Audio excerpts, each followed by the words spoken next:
Hello and welcome dear student, कैसे हैं आप सभी। उम्मीद करता हूं कि आप सभी बहुत अच्छे होंगे। तो गाइस एक बार फिर से मिल गए हैं एक और बेहतरीन और शानदार सेशन के साथ। तो आइए मिलकर जो क्लास को स्टार्ट करते हैं। तो देखिए इस क्लास के अंदर हम स्पेशली बात करने वाले हैं इलेक्ट्रिसिटी टॉपिक के बारे में, यानी कि इलेक्ट्रिसिटी जो आपका टॉपिक है। और इलेक्ट्रिसिटी एक मैं बात बता देता हूं कि आपका कोई भी जो वनडे एग्जाम है उसका प्यारा सा टॉपिक है, ठीक है। यानी कि वहां से क्वेश्चन आपके डेफिनेटली पूछे जाते हैं। दो आपके टॉपिक ऐसे बनते हैं, एक है इलेक्ट्रिसिटी आपका और एक है ऑप्टिक्स, जहां से कोई भी एग्जाम के अंदर क्वेश्चन जो है वो पूछे जाते हैं। तो उनमें से एक टॉपिक को आज हम स्टार्ट कर रहे हैं, ठीक है। इसकी 2 या 3 क्लासें आपकी होंगी, तो 2-3 क्लासों के अंदर इसको हम खत्म कर लेंगे। लेकिन स्टार्टिंग से लेकर बिल्कुल बेसिक से लेकर और एडवांस तक मैं आपको सारी चीजें इस टॉपिक की जो है वो सिखाने वाला हूं, ठीक है। एक एक चीज की हम बात करेंगे, चाहे वो कोई सा भी पॉइंट हो, सब पॉइंट्स की हम क्या करेंगे यहां पर बात करेंगे, डिस्कस करेंगे। और बहुत सारे लोग मैंने देखे हैं यूट्यूब के ऊपर, बहुत सारे लोग ऐसे हैं जो कि इसके बारे में जो है वो मैं गलत तो नहीं कहूंगा, लेकिन पूरा नॉलेज जो है वो यहां पर आपको नहीं देते हैं। लेकिन इस क्लास से आपको पूरी की पूरी जो प्रॉपर्टीज है, पूरी की पूरी जो इलेक्ट्रिसिटी है वो बिल्कुल समझ में आने वाली है। तो चलिए स्टार्ट करते हैं अपनी क्लास को। स्टार्ट करते ही तुरंत बाद देखो, इलेक्ट्रिसिटी टॉपिक को स्टार्ट करते ही तुरंत बाद हमारे पास एक चीज आती है जिसको हम बोलते हैं इलेक्ट्रिक चार्ज। क्या बोलते हैं? इलेक्ट्रिक चार्ज बोलते हैं। भाई इलेक्ट्रिसिटी बेसिकली क्या है? अगर इलेक्ट्रिक करंट की मैं बात करूं तो इलेक्ट्रिक करंट बेसिकली है कि this rate of flow of charge, या the rate of flow of charge को आप क्या बोलते हैं? इलेक्ट्रिक करंट बोलते हैं। वहीं से स्टार्टिंग होती है आपकी इलेक्ट्रिसिटी की। लेकिन हमें चार्ज का फ्लो से पहले उसकी प्रॉपर्टीज के बारे में पता होना चाहिए कि चार्ज होता क्या है, कहां से ये आता है। चार्ज बेसिकली क्या चीज होती है, इसकी डिस्कवरी किसने की, चार्ज की कौन सी प्रॉपर्टीज हैं, ठीक है। तो इनके बारे में आज क्या करने वाले हैं, हम डिस्कशन करने वाले हैं। पूरा का पूरा जो है वो आपका टॉपिक चलेगा, ठीक है। पूरा का पूरा टॉपिक जो है आज की क्लास के अंदर हम खत्म कर लेंगे। इलेक्ट्रिक चार्ज क्या होता है। तो यहां पर पहला क्वेश्चन आपसे पूछा जा रहा है कि इलेक्ट्रिक चार्ज क्या होता है। यानी कि इलेक्ट्रिक चार्ज जो है बेसिकली विद्युत आवेश जो है वो क्या चीज है, विद्युत आवेश जो है वो क्या होता है। चलिए स्टार्ट करते हैं। भाई इलेक्ट्रिक चार्ज की बात करें या विद्युत आवेश की बात करें, या किसकी बात करें, सिंपली आप आवेश बोल दो या विद्युत आवेश बोल दो। तो आवेश की अगर बात करते हैं, विद्युत आवेश की बात करेंगे, तो विद्युत आवेश बेसिकली क्या है, तो it is a property of matter, ठीक है। It is a property of matter, it is a property of matter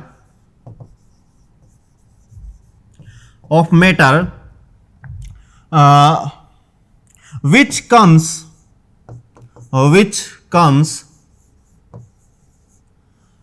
from flow of electron, flow of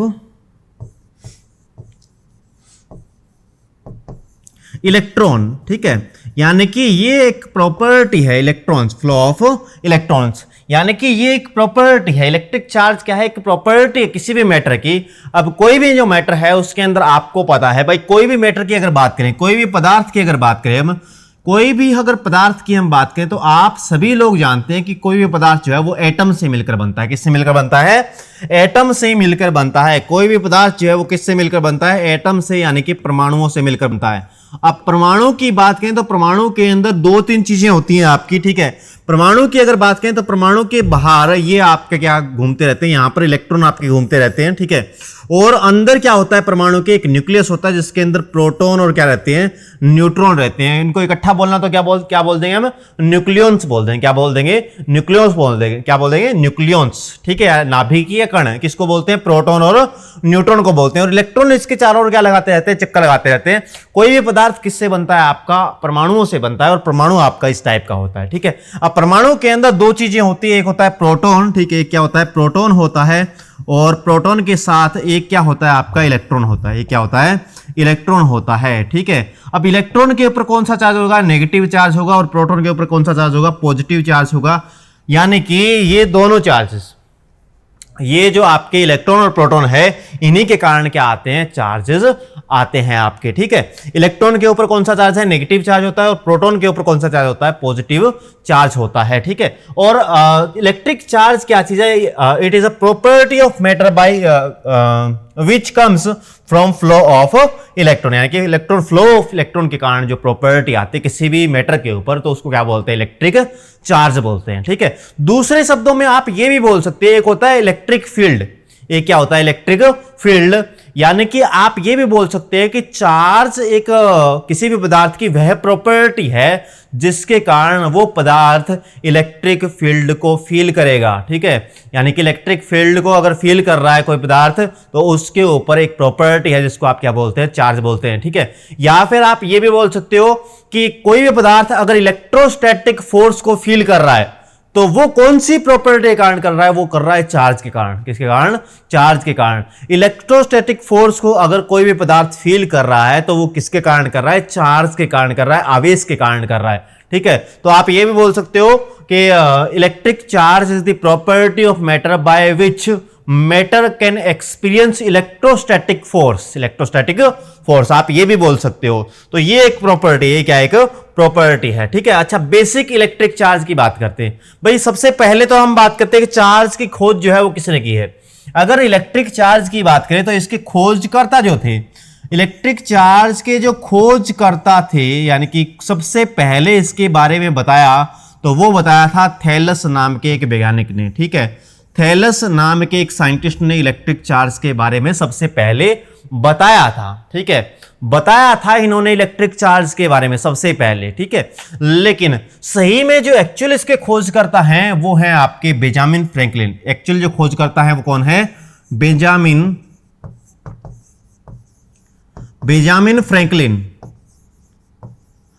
Benjamin Franklin. ठीक है, तो ये एक साइंटिस्ट थे जिन्होंने क्या किया, चार्ज की डिस्कवरी की। बेसिकली इन्होंने डिस्कवरी की है इलेक्ट्रिसिटी की। किसकी डिस्कवरी की है, इलेक्ट्रिसिटी की। इलेक्ट्रिसिटी जो है इसकी डिस्कवरी भी किसने की है, बेंजामिन फ्रैंकलिन ने किया है। ठीक है, आपने एक एक्सपेरिमेंट पढ़ा होगा कि जब हम पेन को बालों में घिसते हैं तो फिर वो कागज के टुकड़ों को क्या करने लगता है, अपनी ओर आकर्षित करने लगता है। तो ये वाली चीज जो है वो सबसे पहले किसने की थी, थैलस ने की थी। किसने की थी, थैलस ने की थी। लेकिन बाद में सेम तरह के एक्सपेरिमेंट जो है बेंजामिन फ्रैंकलिन ने भी किए। उन्होंने एबोनाइट की रोड ली, उसको फर्श से रगड़ा, या कांच की एक रोड ली, उसको बिल्ली की खाल से रगड़ा। ठीक है, तो इस तरह के एक्सपेरिमेंट जो है वो किसने किए थे, बेंजामिन फ्रैंकलिन ने बाद में किए थे। किसमें किए थे, बाद में किए थे, लेकिन पहले थैलस ने पहले ही बता दिया था कि इस तरह की कोई प्रॉपर्टी है। ठीक है, अच्छा बेसिक इलेक्ट्रिक चार्ज की हम बात करें, इलेक्ट्रिक चार्ज की बात करें, खोजकर्ता तो हमें मिल गए कि थैलस नाम के वैज्ञानिक ने क्या किया है, इसके बारे में बताया था, और बेंजामिन फ्रैंकलिन को इसकी खोज का श्रेय जाता है। ठीक है, इसकी खोज का श्रेय किसको जाता है, बेंजामिन फ्रैंकलिन जी को जाता है। ठीक है, अब चार्ज आपके दो प्रकार के होते हैं। चार्ज कितने प्रकार के होते हैं, चार्ज आपके दो प्रकार के होते हैं। टाइप ऑफ चार्जेस की अगर बात करें तो अगर मैं बात करूं टाइप ऑफ चार्ज, ठीक है, तो चार्ज आपके दो प्रकार के होते हैं। चार्ज आपके दो प्रकार के होते हैं, एक होता है पॉजिटिव और एक होता है आपका नेगेटिव। ये दो प्रकार के आपके क्या होते हैं, चार्ज होते हैं। एक पॉजिटिव चार्ज होता है, एक नेगेटिव चार्ज होता है। ये भी बेंजामिन फ्रैंकलिन जी ने बताया कि चार्ज दो प्रकार के होते हैं। चार्ज कितने प्रकार के होते हैं, दो प्रकार के होते हैं। कौन कौन से, एक है पॉजिटिव आपका और दूसरा क्या है, नेगेटिव है आपका। ठीक है, तो ये चार्ज के कितने हो गए, दो टाइप आपके हो गए। ठीक है, अगर बेसिक इलेक्ट्रिक चार्ज की मैं यहां पर बात करूं तो चार्ज जो आपका, मैंने क्या कहा, देखो अगर मैं कहूं आपको कि एटम के अंदर क्या है, एटम के अंदर प्रोटॉन है, एटम के अंदर क्या है, इलेक्ट्रॉन है। ठीक है, क्या इलेक्ट्रॉन को हम तोड़ सकते हैं, एक क्वेश्चन है, क्या इलेक्ट्रॉन को हम तोड़ सकते हैं, तो इलेक्ट्रॉन को तोड़ नहीं सकते हम। ठीक है, इलेक्ट्रॉन के ऊपर जितना चार्ज होता है उसको क्या बोलते हैं, बेसिक चार्ज बोलते हैं। क्या बोलते हैं, बेसिक चार्ज बोलते हैं। देखिए प्रोटॉन और इलेक्ट्रॉन के, अगर प्रोटॉन पे पॉजिटिव चार्ज होता है, वहीं पर इलेक्ट्रॉन के पास कैसा चार्ज होता है, नेगेटिव चार्ज होता है। लेकिन कितना होता है, तो वो होता है 1.6 इंटू 10⁻⁻19 कूलम्ब। ठीक है, इतना चार्ज किसी भी इलेक्ट्रॉन और प्रोटॉन के ऊपर होता है, और आपको पता है कि इलेक्ट्रॉन को तोड़ा नहीं जा सकता, इसलिए इससे छोटा चार्ज जो है वो मौजूद नहीं है। इससे छोटा चार्ज की वैल्यू नहीं हो सकती। सबसे छोटी जो चार्ज की वैल्यू हो सकती है वो क्या हो सकती है, आपकी यही वाली हो सकती है 1.6 इंटू 10⁻⁻19 कूलम।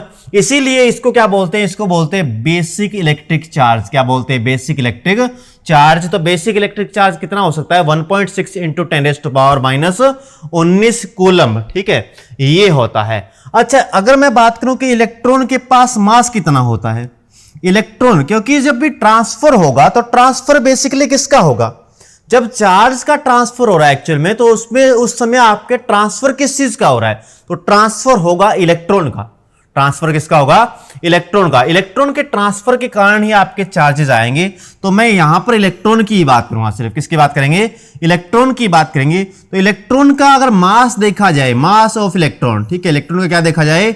मास देखा जाए तो वो होता है आपका 9.1 इंटू 10⁻31 kg, यानी कि कुल मिला के आप ये कह सकते हो कि अगर इतना चार्ज ट्रांसफर हो रहा है तो मास कितना ट्रांसफर हो जाएगा? इतना हो जाएगा। यानी कि आपको बोले कि एक यूनिट चार्ज जो है, एक यूनिट चार्ज का मतलब है ये वाला चार्ज, ठीक है, एक यूनिट चार्ज का मतलब क्या है? ये वाला चार्ज। अगर इस चार्ज का ट्रांसफर होता है तो कितने मास का ट्रांसफर हो जाएगा? तो मास का ट्रांसफर कितने का होगा? 9.1 इंटू 10⁻31, ठीक है, इतने केजी मास का क्या हो जाएगा? वहां पर ट्रांसफर हो जाएगा, ठीक है। अब ये वाली वैल्यू जो है, ये वाली वैल्यू किसने बताई है? ये वाली वैल्यू बताई है मिलिकन ने। किसने बताई है? मिलिकन ने बताई थी। मिलिकन ने एक एक्सपेरिमेंट किया था, मिलिकन ऑयल ड्रॉप एक्सपेरिमेंट के नाम से जो फेमस हुआ। क्या है? मिलिकन ऑयल ड्रॉप एक्सपेरिमेंट के नाम से एक एक्सपेरिमेंट फेमस हुआ है, ठीक है। उसके अंदर क्या बताया गया? इलेक्ट्रॉन के ऊपर कितना चार्ज होता है। अच्छा, इलेक्ट्रॉन पे कैसा चार्ज होता है? इलेक्ट्रॉन के ऊपर कैसा चार्ज होता है? इलेक्ट्रॉन पे कैसा चार्ज होता है, ये किसने बताया? तो ये बताया था जे थॉमसन ने। किसने बताया था? जे थॉमसन ने बताया था। जे थॉमसन ने बताया इलेक्ट्रॉन के ऊपर कैसा चार्ज होता है। इलेक्ट्रॉन के ऊपर कैसा चार्ज होता है जी? इलेक्ट्रॉन के ऊपर माइनस का चार्ज होता है। ये किसने बताया? ये बताया जे थॉमसन ने। जबकि चार्ज कितना होता है ये किसने बताया? ये बताया मिलिकन ने। किसने बताया? मिलिकन ने बताया था, ठीक है। तो याद रखेंगे अच्छे से इस बात को क्या रखेंगे? दिल और दिमाग में फिट रखेंगे। तो बेसिक इलेक्ट्रिक चार्ज क्या हो गया आपका? 1.6 इंटू 10⁻⁻19 कूलम। और अगर इतने चार्ज का ट्रांसफर होगा तो कितने मास का ट्रांसफर यहां पर हो जाएगा? 9.1 इंटू 10⁻31 kg, इतने मास का क्या हो जाएगा? ट्रांसफर हो जाएगा। हालांकि प्रोटॉन के मास की अगर बात करें तो प्रोटॉन का मास होता है 6.672 इंटू 10⁻27 kg, लेकिन उतने मास का ट्रांसफर नहीं होगा। समझने की कोशिश करो मेरी बात, क्योंकि प्रोटॉन जो है वो न्यूक्लियस के अंदर रहते हैं। प्रोटॉन क्या रहते हैं? न्यूक्लियस के अंदर रहते हैं। तो प्रोटॉन का ट्रांसफर नहीं होता है।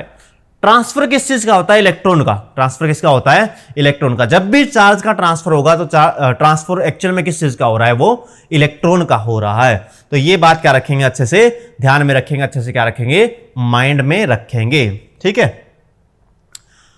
कोई समस्या इसके अंदर मेरे ख्याल से नहीं होगी। अगर है कोई समस्या है अब भी इसके अंदर बच गई है तो आप कमेंट सेक्शन के अंदर अपना कमेंट डाल सकते हैं, ठीक है। एट ए टाइम आप जैसे आप कमेंट डालते हैं उसका आपको रिप्लाई तुरंत मिल जाएगा, ठीक है, कि ये समस्या है तो इसका हल ये है।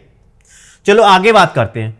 Who discover electric charge? तो ये मैंने आपको बता दिया कि डिस्कवरी किसने की है, चार्ज की डिस्कवरी किसने की है। तो चार्ज की डिस्कवरी की है बेंजामिन फ्रैंकलिन ने। वैसे तो बेंजामिन फ्रैंकलिन जी का नाम यहां पर आता है, लेकिन सबसे पहले चार्ज के बारे में बताने वाले साइंटिस्ट कौन थे? सबसे पहले बताने वाले कौन थे? सबसे पहले बताने वाले कौन थे? तो वो थे आपके थैलस। वो कौन थे? आपके थैलस, ठीक है। वो कौन थे? आपके थैलस, ठीक है। लेकिन डिस्कवरी का श्रेय किसको जाता है? बेंजामिन फ्रैंकलिन जी को जाता है। तो ये क्या रखेंगे? थोड़ा सा माइंड में रखेंगे। Types of electric charge. Type के बारे में, इलेक्ट्रिक चार्ज के कितने टाइप होते हैं इनके बारे में भी किसने बताया था? बेंजामिन फ्रैंकलिन जी ने बताया था। किसने बताया था? बेंजामिन फ्रैंकलिन जी ने ही बताया था। ठीक है, बेंजामिन फ्रैंकलिन जी ने बताया था कि चार्ज कितने प्रकार के होते हैं। चार्ज बेसिकली आपके दो प्रकार के होते हैं, ठीक है। 2 टाइप इसके होते हैं। 2 टाइप की अगर बात करें तो 2 टाइप कौन कौन से होते हैं? एक होता है जी पॉजिटिव चार्ज और एक होता है आपका नेगेटिव चार्ज, ठीक है। पॉजिटिव चार्ज किसके ऊपर आता है? प्रोटॉन के ऊपर। पॉजिटिव चार्ज किसके ऊपर होता है? प्रोटॉन के ऊपर। और इलेक्ट्रॉन के ऊपर कौन सा चार्ज होता है? तो इलेक्ट्रॉन के ऊपर होता है नेगेटिव चार्ज, यानी कि माइनस का चार्ज होता है। और एक कण और होता है आपका जिसको बोलते हैं न्यूट्रॉन, जिसके अंदर कोई भी चार्ज नहीं होता है, जिसके पास कोई भी चार्ज नहीं होता है। न्यूट्रॉन के पास कोई भी चार्ज नहीं होता है। तो यहां पर देख लीजिए प्रोटॉन है, प्रोटॉन के पास कौन सा चार्ज आएगा? पॉजिटिव। भाई कोई भी मैटर जो है वो किस चीज का बना हुआ है, कोई मैटर एटम से बना हुआ है। ये क्या है, एटम है। ये क्या है, एटम है। तो एटम के अंदर दो चीजें आपको मिलेगी, प्रोटॉन भी मिलेगा और क्या मिलेगा, इलेक्ट्रॉन भी मिलेगा। लेकिन एक चीज और भी मिलती है, न्यूट्रॉन आपके। तो न्यूट्रॉन के पास कोई चार्ज, ये जो है यहाँ पर ब्लू के अंदर दिखाई गई, ये क्या है, न्यूट्रॉन है। और ये जो दिखाए गए प्लस वाले, ये क्या है, इलेक्ट्रॉन, सॉरी प्रोटॉन है। ये क्या है, प्रोटॉन है। जबकि ये जो आपके दिखाए गए, ये क्या है, आपके इलेक्ट्रॉन है। ये क्या है, आपके इलेक्ट्रॉन है। ठीक है, तो प्रोटॉन के ऊपर कौन सा चार्ज आएगा, पॉजिटिव चार्ज, और इलेक्ट्रॉन के ऊपर कौन सा चार्ज होता है, नेगेटिव चार्ज होता है। ठीक है, तो ये क्या रखेंगे, अच्छे से ध्यान रखेंगे। अच्छा, ये प्रोटॉन के चारों लाइनें बना रखी है, पॉजिटिव चार्ज के चारों क्या बना रखी है, लाइनें बना रखी है। ऐसे ही नेगेटिव चार्ज के पास भी क्या बना रखी है, लाइनें बना रखी है। इनको बोलते हैं, देखो कोई भी जो चार्ज होगा, कोई भी क्या होगा, जो चार्ज होगा वो अपने चारों तरफ एक फील्ड बनाएगा। क्या बनाएगा, अपने चारों तरफ एक फील्ड बनाएगा, जिसको हम बोलते हैं इलेक्ट्रिक फील्ड। क्या बोलते हैं, इलेक्ट्रिक फील्ड, या क्या बोलते हैं, विद्युत क्षेत्र बोलते हैं, या उस चार्ज का क्षेत्र बोलते हैं हम। क्यों बोलते हैं ऐसा, क्योंकि जैसे मान लीजिए कि आपके पास कोई पॉजिटिव चार्ज है। जैसे मान लीजिए आपके पास क्या है, कोई पॉजिटिव चार्ज है।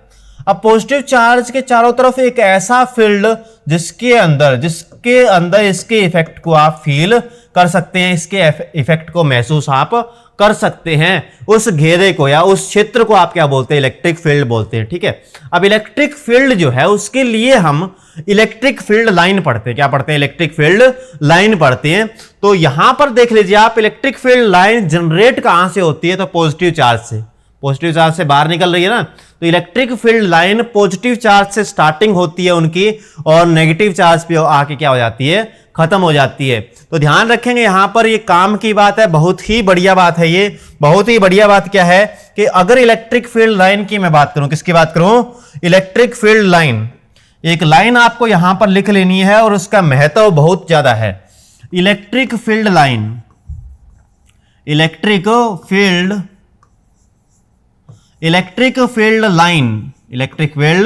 लाइन। ठीक है, स्टार्ट कहां से होती है, स्टार्ट कहां से होती है, पॉजिटिव चार्ज से। स्टार्ट कहां से होती है, पॉजिटिव चार्ज से, और टर्मिनेट कहां पर होती है, तो टर्मिनेट होती है या तो नेगेटिव चार्ज के ऊपर, और या फिर इनफाइनाइट के ऊपर, या फिर कहां पर होती है, इनफाइनाइट के ऊपर। देखो पॉजिटिव चार्ज है, मान लीजिए यहां से इलेक्ट्रिक फील्ड लाइन आपकी निकल रही है। अगर इसको कहीं पर नेगेटिव चार्ज दिखा तो ये उसके पास चली जाएंगी, और नेगेटिव चार्ज नहीं दिखा तो कहां तक जाएंगी, ये इनफाइनाइट तक जाएंगी। नेगेटिव चार्ज नहीं दिखा तो कहां तक जाएंगी, ये इनफाइनाइट तक जाएंगी। लेकिन इसको नेगेटिव अगर यहां पर देख किया, इलेक्ट्रॉन वाले जी यहां पर देख किया नेगेटिव चार्ज को, तो यहां पर ये क्या हो जाएंगी, टर्मिनेट हो जाएंगे। क्या हो जाएंगी, टर्मिनेट हो जाएंगी। ठीक है, तो देखो स्टार्ट कहां से होती है, इलेक्ट्रिक फील्ड लाइन की एक खास प्रॉपर्टी। वैसे तो इलेक्ट्रिक फील्ड लाइन के अंदर हम अगले लेक्चर के बारे में पूरा पढ़ने वाले हैं, इलेक्ट्रिक फील्ड लाइन क्या होती है, उनकी प्रॉपर्टी क्या होती है, ये सारी चीजें पढ़ने वाले हम।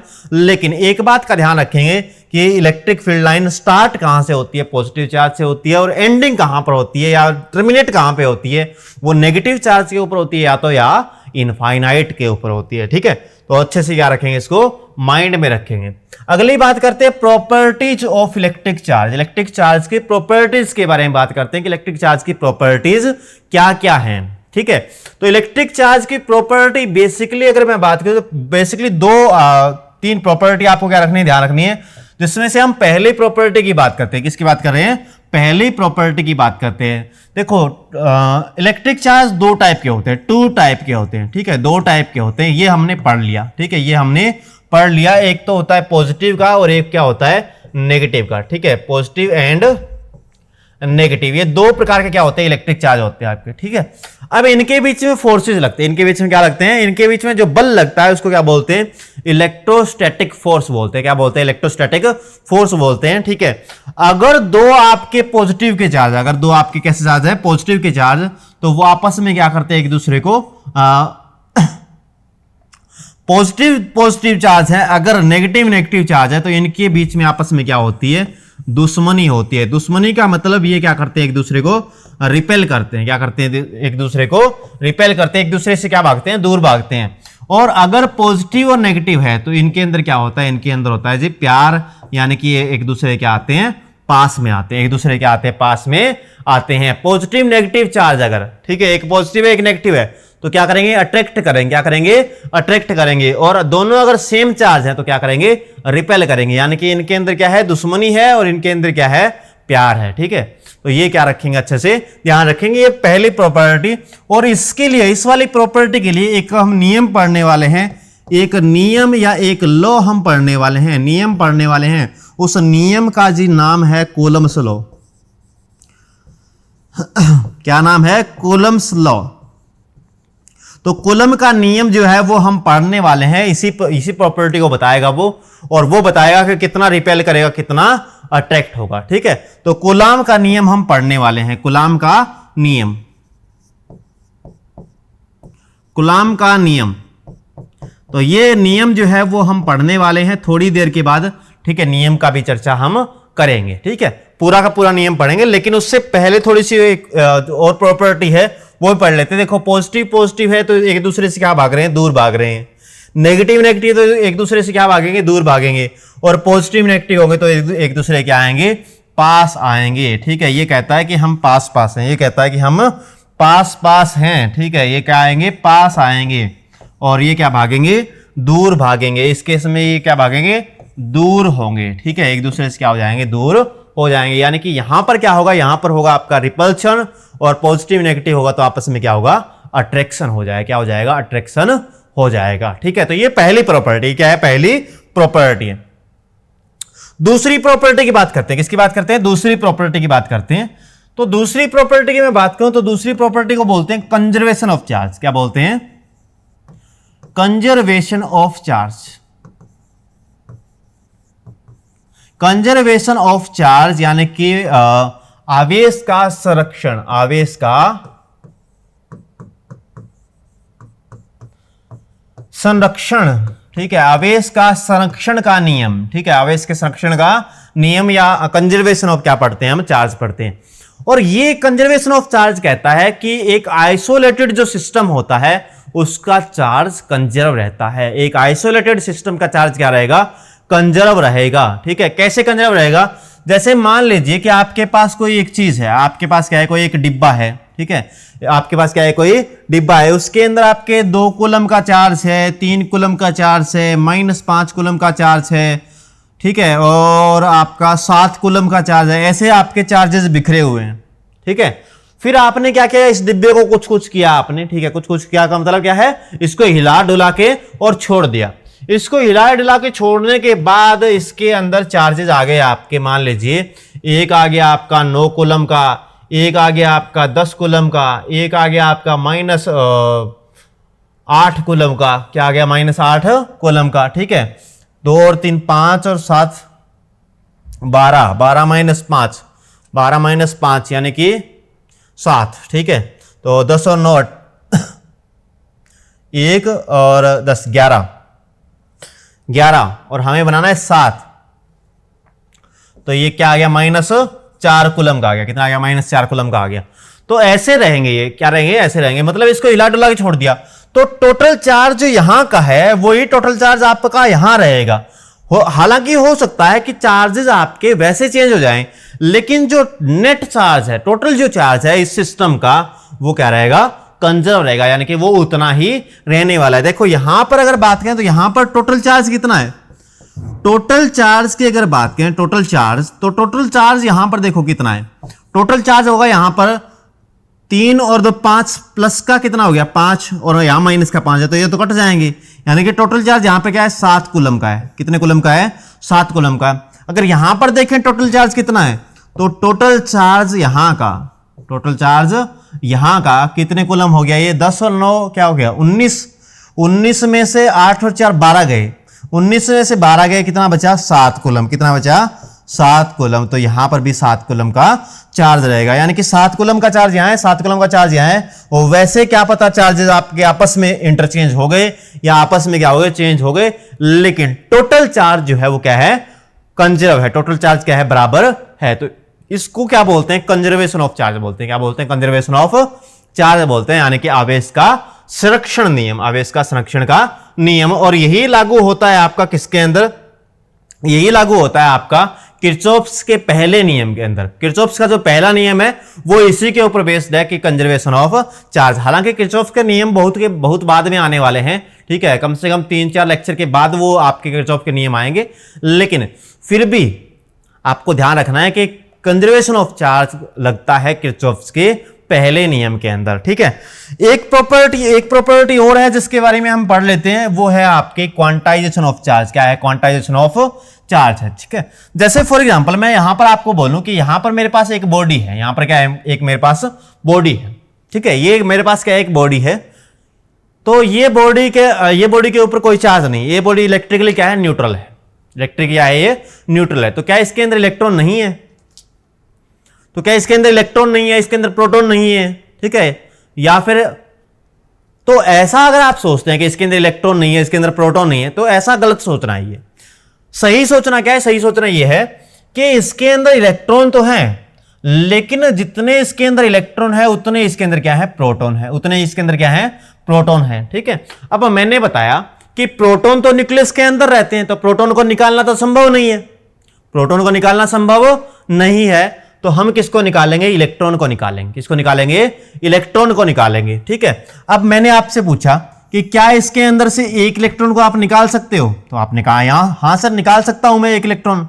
मैंने कहा कि क्या इसके अंदर से 2 इलेक्ट्रॉन आप निकाल सकते हो? तो आपने कहा हां सर निकाल सकता हूं मैं, बिल्कुल कोई समस्या नहीं है मुझे। मैंने कहा कि इसके अंदर से क्या 3 इलेक्ट्रॉन आप निकाल सकते हो? आपने कहा हां निकाल सकता हूं। मैंने कहा 4 निकाल सकते हो? तो आपने कहा 4 भी निकाल सकता हूं। मैंने कहा 5 निकाल सकते हो? तो आपने कहा 5 इलेक्ट्रॉन भी मैं निकाल सकता हूं। अच्छा, मान लीजिए कि आपने इसके अंदर से 5 इलेक्ट्रॉन निकाल लिए। कितने इलेक्ट्रॉन निकाल लिए? 5 इलेक्ट्रॉन निकाल लिए। तो 5 इलेक्ट्रॉन निकालने के बाद इसके पास कौन सा चार्ज बचेगा? ठीक है, ये वाली बॉडी है, इसके अंदर से आपने कितने इलेक्ट्रॉन? 5 इलेक्ट्रॉन यहां से निकाल लिया आपने। तो इसके पास क्या बचेगा? इसके पास पॉजिटिव 5 इलेक्ट्रॉन जितना चार्ज बच जाएगा। क्या बचेगा? नहीं, पॉजिटिव 5 इलेक्ट्रॉन जितना चार्ज इसके पास बच जाएगा। 5 इलेक्ट्रॉन यहां से आपने निकाल लिए, यानी कि जहां से इलेक्ट्रॉन निकलेंगे वहां से कौन सा जाएगा? वहां पर कौन सा चार्ज आएगा? पॉजिटिव। और जहां पर इलेक्ट्रॉन जाएंगे वहां पर कौन सा चार्ज आएगा? नेगेटिव। मैंने कहा इसको आप क्या एक इलेक्ट्रॉन दे सकते हैं? आपने कहा हां दे सकता हूं। मैंने कहा 2 दे सकते हो? आपने कहा हां दे सकता हूं। मैंने कहा 3 दे सकते हो? आपने कहा 3 भी दे सकता हूं। लेकिन मैंने कहा कि 3.7 इलेक्ट्रॉन क्या दे सकते हो इसको? नहीं दे सकता। क्यों नहीं दे सकता? क्योंकि इलेक्ट्रॉन वो छोटे से छोटा कण है जिसके आगे टुकड़े नहीं किए जा सकते। इलेक्ट्रॉन को और नहीं तोड़ सकते हम। इलेक्ट्रॉन तो अपने आप में एक परफेक्ट है, उसको तोड़ा नहीं जा सकता। तो फिर आधा करोगे कैसे उसका? तो आधा उसका नहीं कर सकते, आधा उसका नहीं कर सकते हम। इसलिए या तो इलेक्ट्रॉन यहां से मैं 1 2 3 4 5 निकाल सकता हूं, 6 निकाल सकता हूं, 7 लाख 2 लाख जो भी निकाल सकता हूं। या फिर देने हैं तो 1 2 3 4 5 6 7 8 10 12 15 16 20 25 जो भी मैं दे सकता हूं इसको। लेकिन इसको मैं 2.5 इलेक्ट्रॉन ना तो दे पाऊंगा, ना 2.5 इलेक्ट्रॉन यहां से निकाल पाऊंगा।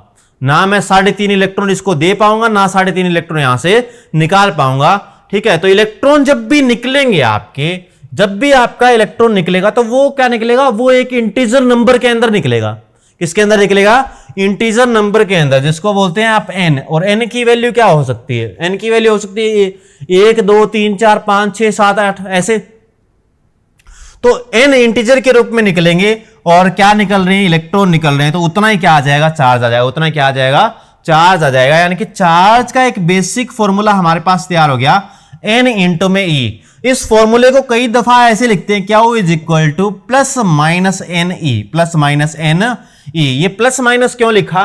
क्योंकि जहां पर ये इलेक्ट्रॉन जाएंगे वहां पर चार्ज आ जाएगा माइनस का, और जहां से ये निकलेंगे उस पे चार्ज आ जाएगा प्लस का। जैसे यहां से निकले तो इसके ऊपर प्लस का चार्ज आ गया, और ये इलेक्ट्रॉन जिसके पास जाएंगे वहां पर कैसा चार्ज आएगा? नेगेटिव का चार्ज आएगा। इसलिए इसके आगे क्या लिख दिया हमने? प्लस और माइनस लिख दिया। यानी कि जब भी चार्ज का ट्रांसफर होगा तो चार्ज का ट्रांसफर एक फिक्स नंबर के अंदर होगा। क्या होगा? फिक्स नंबर के अंदर होगा। इसी चीज को बोलते हैं क्वांटाइजेशन ऑफ चार्ज। इसको क्या बोलते हैं? क्वांटाइजेशन। ये थर्ड प्रॉपर्टी आपकी जिसको आप बोलते हैं quantization of charge, quantization of charge, quantization of charge. तो ये है आपका क्वांटाइजेशन ऑफ चार्ज। ये तीसरी प्रॉपर्टी है चार्ज की, Q is equal to plus minus N E. जहां पर एन क्या है, जहां पर एन हो सकता है आपका एन इज इक्वल टू 1 2 3 ऐसे करते करते इनफाइनाइट तक एन आपका हो सकता है, ठीक है। लेकिन रहेगा 1 2 3 नंबर के अंदर ही, ऐसे नहीं 3.3 नहीं आएगा, यहां पर 3.3 नहीं आएगा, ठीक है। और ये जो है ये आपको बताता है इलेक्ट्रॉन का चार्ज, यानी कि 1.6 इंटू 10⁻⁻19 कूलम, जिसको आप बेसिक चार्ज, एलिमेंट्री चार्ज या मूल आवेश बोलते हैं। क्या बोलते हैं? मूल आवेश। ये क्या है? मूल आवेश है। तो मेरे ख्याल से आप बात समझ गए होंगे चार्ज क्या होते हैं, चार्ज के टाइप कितने होते हैं, चार्ज की डिस्कवरी किसने की, ठीक है। या कोई बॉडी के ऊपर चार्ज है उसको मेजर करने के लिए, उसको बताने के लिए कि कोई बॉडी के ऊपर चार्ज है या नहीं है, उसके लिए एक इंस्ट्रूमेंट का भी यूज करते हैं। चार्ज को बताने वाला इंस्ट्रूमेंट, चार्ज को बताने वाला इंस्ट्रूमेंट, चार्ज अगर किसी बॉडी के ऊपर है तो उसको बताने वाला इंस्ट्रूमेंट, ठीक है। चार्ज के लिए जो आप इंस्ट्रूमेंट यूज करते हो उसको आप बोलते हो इलेक्ट्रोस्कोप। क्या बोलते हो? इलेक्ट्रोस्कोप बोलते हो। इलेक्ट्रोस्कोप क्या होता है जी? इलेक्ट्रोस्कोप होता है जो चार्ज की प्रेजेंस को बताता है कि किसी बॉडी के ऊपर चार्ज है या नहीं है या नहीं है, ये बताता है आपको इलेक्ट्रोस्कोप। इलेक्ट्रोस्कोप कुछ नहीं होता है, एक ऐसी बोतल सी होती है, ठीक है। एक ऐसी बोतल है जिसके अंदर एक क्या लगी होती है? एक पत्ती लगी होती है, ऐसे क्या लगी होती है? एक पत्ती ऐसे लगी होती है, ठीक है। और यहां पर जैसे ही आप, यहां पर क्या होती है, ये जो वायर होती है ये आपकी कंडक्टिंग वायर होती है। क्या होती है? कंडक्टिंग वायर होती है, ठीक है। अब कंडक्टिंग वायर होती है तो जैसे ही आप किसी बॉडी को यहां पर टच करवाएंगे, ठीक है, तो अगर वो बॉडी चार्ज हुई तो इनके अंदर क्या आएगा? ये जो आपकी पत्तियां, इनके अंदर क्या आएगा? डिफ्लेक्शन आएगा। क्या आएगा? ये एक दूसरे से दूर हट जाएंगे। क्या हट जाएंगी? दूर हट जाएंगी, ठीक है। तो पता चल जाएगा उस बॉडी के ऊपर क्या है? चार्ज है। और अगर चार्ज नहीं हुई तो ये पत्तियां जो है वो दूर नहीं हटेगी, अपनी पोजीशन के ऊपर बनी रहेंगी, ठीक है। तो इसको क्या बोलते हैं? इसको बोलते हैं इलेक्ट्रोस्कोप। क्या बोलते हैं? इलेक्ट्रोस्कोप बोलते हैं। तो मेरे ख्याल से बेसिकली आप चार्ज के बारे में सारी चीजें हमने पढ़ ली है। चार्ज क्या होता है, कितने टाइप का होता है, किसने खोज की, चार्ज को बताने वाला इंस्ट्रूमेंट कौन सा है, कंजर्वेशन ऑफ चार्ज क्या होता है, क्वांटाइजेशन ऑफ चार्ज क्या होता है, ये सारी प्रॉपर्टीज हमने पढ़ ली है ऑलरेडी, ठीक है। अब हम बात करते हैं किसके, मैंने आपको बताया था कि एक नियम हमें पढ़ना है, और नियम कौन सा पढ़ना है? हमें कूलम का नियम पढ़ना है, ठीक है, जो क्या बताएगा? फोर्सेस बिटवीन टू चार्जेस, दो आवेशों के बीच बल कितना लगेगा वो कौन बताएगा? वो बताएगा आपके कूलाम का नियम। क्या बताएगा? कूलाम का नियम बताएगा। चलो देखते हैं फिर कूलाम का नियम। चलो आ जाइए। कूलम्स लॉ, कूलम्स लॉ या कूलाम का नियम, या क्या बोलते हैं इसको? कूलाम का नियम बोलते हैं। अब ये नियम बोलता है, देखो ये नियम क्या कहता है? ये नियम कहता है, मान लीजिए आपके पास दो चार्ज है, मान लीजिए आपके पास कितने चार्ज हैं? दो चार्ज हैं, ठीक है। एक मान लीजिए आपके पास ये वाला चार्ज है Q, ठीक है, और दूसरा चार्ज आपके पास है ये वाला Q, ठीक है। इनको आपने R डिस्टेंस के ऊपर रख दिया। कितने डिस्टेंस पे रख दिया? इनको आपने R डिस्टेंस के ऊपर रख दिया, दोनों को। तो इसके, ये चार्ज इसके ऊपर कितना फोर्स लगाएगा, या फिर ये चार्ज इसके ऊपर कितना फोर्स लगाएगा, ठीक है। इसको मैं बोलता हूं ये Q1 है, ये मान लीजिए क्या हो गया है? 2 है। ये क्या है? 2 है, ठीक है। तो ये वाला चार्ज इस चार्ज के ऊपर क्या लगाएगा? फोर्स लगाएगा। क्या लगाएगा? बल लगाएगा, ठीक है, जिसको हम बोल देते हैं कि F, ये बल लगा F, ठीक है, इसको बोलते हैं 2 1, ठीक है। और 1 ने जो 2 पर लगाया, क्या लगाया? 1 ने जो 2 पर लगाया, ठीक है। एक बल इस तरफ लगेगा, ठीक है, F12, क्या लगेगा? F12। 2 ने जो 1 के ऊपर लगाया, 2 ने जो किसके ऊपर लगाया? 1 के ऊपर लगाया, ठीक है, ये वाला बल F12 और F21, ठीक है। Q1 और Q2 दो चार्ज हैं और R डिस्टेंस के ऊपर रखे गए हैं, ठीक है। तो ये आपके दोनों फोर्स, पहली बात तो क्या होंगे? बराबर होंगे। दोनों फोर्स क्या होंगे? पहली बात तो बराबर होंगे, ठीक है। ये F12 और F21, F12 और ये आपका F मैग्नीट्यूड वाइज बराबर होगा F21, क्योंकि फोर्स जो है ना वेक्टर क्वांटिटी, कैसी क्वांटिटी है? वेक्टर क्वांटिटी, तो ऐसे लिखते हैं उसको, ठीक है, कि F12 और F21 क्या होंगे, बराबर होंगे लेकिन अपोजिट डायरेक्शन में होंगे। कैसे, किस डायरेक्शन में होंगे, अपोजिट डायरेक्शन के अंदर होंगे, ठीक है। तो कितना फोर्स ये लगेगा दोनों चार्जों की वजह से, तो वो F जो है, जो फोर्स लगेगा वो डायरेक्टली प्रोपोर्शनल होगा Q1 और Q2 की मल्टीप्लाई के, और F जो है वो आपका इनवर्सली प्रोपोर्शनल होगा R के स्क्वायर के। R के स्क्वायर के क्या होगा, इनवर्सली प्रोपोर्शनल होगा, और दोनों चार्जेस की मल्टीप्लाई के क्या होगा, बराबर होगा। यानी कि इन दोनों को अगर मिला के हम लिखना चाहते हैं तो ऐसे लिखेंगे कि F बराबर होगा आपका, F बराबर क्या होगा, देखो यहां पर डायरेक्टली प्रोपोर्शनल का साइन है, बराबर के साइन के अंदर कन्वर्ट करेंगे तो क्या लगाना पड़ेगा, कांस्टेंट लगाना पड़ेगा। F बराबर होगा आपका K Q1 Q2 divide by R square, divide by R square. इसको बोलते हैं कूलम का नियम। क्या बोलते हैं इसको, कूलम का नियम बोलते हैं। अब ये चार्ज जो है वो इस चार्ज के ऊपर इतना फोर्स लगाएगा, और बदले में ये चार्ज भी इस चार्ज के ऊपर इतना ही फोर्स लगाएगा। ये दोनों क्या होते हैं, ये दोनों होते हैं एक्शन रिएक्शन पेयर। क्या होते हैं, एक्शन रिएक्शन पेयर। न्यूटन की गति का तीसरा नियम यहां पर लागू होता है। न्यूटन की गति का तीसरा नियम यहां पर लागू होता है। इनको बोलते हैं एक्शन रिएक्शन पेयर। क्या बोलते हैं, एक्शन रिएक्शन। ये एक्शन रिएक्शन पेयर भी है, ठीक है, एक्शन रिएक्शन पेयर भी है। इसके ऊपर मैंने एक पूरी वीडियो बना रखी है एक्शन रिएक्शन पेयर के ऊपर। न्यूटन की गति के तीसरे नियम पर मेरी एक पहले वीडियो आ चुकी है, उसके अंदर आप देख लेंगे कि एक्शन रिएक्शन पेयर क्या होते हैं, कैसे बनते हैं, कहां न्यूटन की गति का तीसरा नियम लागू होता है, कहां लागू नहीं होता है, वो सारी बातें मैंने वहां पे बता रखी है। तो यहां पर ये जो फोर्स है आपका, ये क्या है, एक्शन रिएक्शन पेयर भी है। इसको बोलते हैं इलेक्ट्रोस्टैटिक फोर्स। क्या बोलते हैं, इलेक्ट्रोस्टैटिक फोर्स। इलेक्ट्रोस्टैटिक फोर्स या इसको बोलते हैं कोलंबिक फोर्स। कोलंबिक फोर्स भी इसको बोलते हैं। क्या बोलते हैं, कोलंबिक फोर्स भी इसको बोलते हैं, ठीक है। चाहे इलेक्ट्रोस्टैटिक फोर्स बोल दो, चाहे क्या बोल दो, इसको कोलंबिक फोर्स भी बोल सकते हैं, ठीक है। तो ये है कूलम का नियम, ये क्या है, कूलम का नियम है, ठीक है। तो ध्यान रखेंगे यहां पर F इज इक्वल टू क्या होगा, K Q1 Q2 divide by R square. अब यहां पर क्वेश्चन पूछ लिए जाते हैं कि अगर चार्ज की वैल्यू को डबल कर दिया तो क्या फर्क पड़ेगा F के ऊपर, अगर R की वैल्यू को डबल कर दिया तो क्या फर्क पड़ेगा। तो वहां ये फॉर्मूले से बता सकते हो। R को डबल कर दें, अगर R को अगर डबल कर दें तो फोर्स क्या हो जाएगा, दो का स्क्वायर यानी कि 4 गुना कम हो जाएगा। 4 गुना क्या हो जाएगा, कम हो जाएगा। R को जब करेंगे, ज्यादा करेंगे तो F कम होगा ना, F क्या होगा, कम। कितना कम हो जाएगा, 4 गुना। डबल कर दिया तो 4 गुना कम, ट्रिपल कर दिया तो 9 गुना कम, 4 गुना कर दिया अगर तो 16 गुना कम हो जाएगा ये फोर्स। कितना हो जाएगा, सॉरी 4 गुना अगर R को कर दिया तो फोर्स क्या हो जाएगा, 16 गुना कम हो जाएगा, ठीक है। और वैसे ही चार्जेस को डबल कर दिया तो फोर्स क्या हो जाएगा, दोनों चार्ज को अगर डबल कर दिया तो फोर्स 4 गुना हो जाएगा। कितना हो जाएगा, 4 गुना, ठीक है। एक चार्ज को डबल किया तो फोर्स क्या हो जाएगा, डबल। फोर्स क्या हो जाएगा, डबल, ठीक है। तो ये क्या रखेंगे, अच्छे से ध्यान रखेंगे, अच्छे से क्या रखेंगे, याद रखेंगे, ठीक है। एक आगे चीज और है हमारी, जैसे मान लीजिए कि दो चार्ज हैं, जैसे मान लीजिए कि ये आपके दो चार्ज हैं, ठीक है। ये मान लीजिए, मैं मान लेता हूं Q1 है, ये मान लीजिए मैं कह देता हूं Q2 है, और ये इनके बीच का डिस्टेंस है R। ये इनके बीच का डिस्टेंस क्या है, R।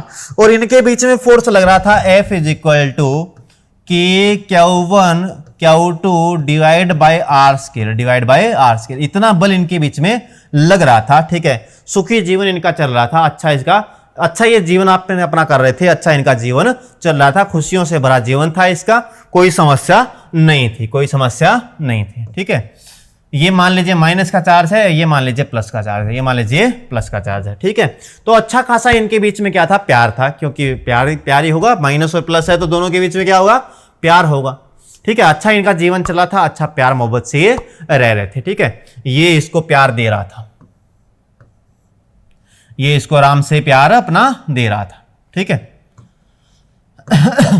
ये इसको अपना प्यार दे रहा था।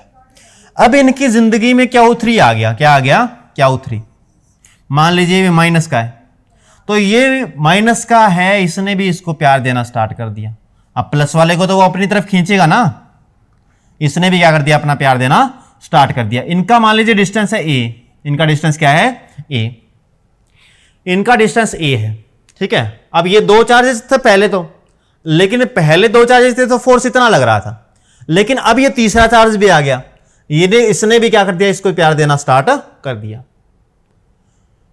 तो इन दोनों के फोर्स के ऊपर क्या फर्क पड़ेगा, इन दोनों का फोर्स के ऊपर क्या फर्क पड़ेगा, ये एफ के ऊपर क्या फर्क पड़ेगा, कम हो जाएगा, ज्यादा हो जाएगा, या वही रहेगा? तो आंसर है वही रहेगा। इनके दोनों के बीच में फोर्सेस चेंज नहीं होगा, ये दोनों के बीच में फोर्स जितना था उतना ही रहने वाला, यानी कि इन दोनों का प्यार खत्म नहीं होने वाला। इसने देना स्टार्ट कर दिया, कोई बड़ी बात नहीं, इसने देना स्टार्ट कर दिया, इसका प्यार भी ये ले रहा है, इसका प्यार भी ये ले रहा है, लेकिन इन दोनों के प्यार पे कोई फर्क नहीं पड़ा। ठीक है, तो ऐसा ही होता है, इसको बोलते हैं प्रिंसिपल ऑफ सुपरपोजिशन, यानी कि सुपरपोजिशन प्रिंसिपल बोलते हैं कि एक तीसरे चार्ज के आने या न आने से, इसके प्रेजेंस और एब्सेंस से इन दो चार्जेस के फोर्स में कोई फर्क नहीं पड़ेगा। ठीक है, ये चार्ज की एक प्रॉपर्टी है, ये चार्ज की क्या एक प्रॉपर्टी है। ठीक है, कि दो चार्जेस के बीच फोर्स, ठीक है, फोर्स बिटवीन टू चार्जेस, ठीक है, इसको लिख लेंगे, फोर्स बिटवीन टू चार्जेस, दो चार्जेस के बीच में force between two charges is independent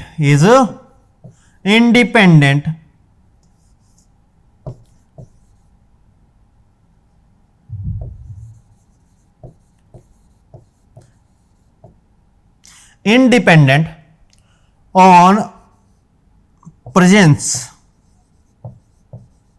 or absence of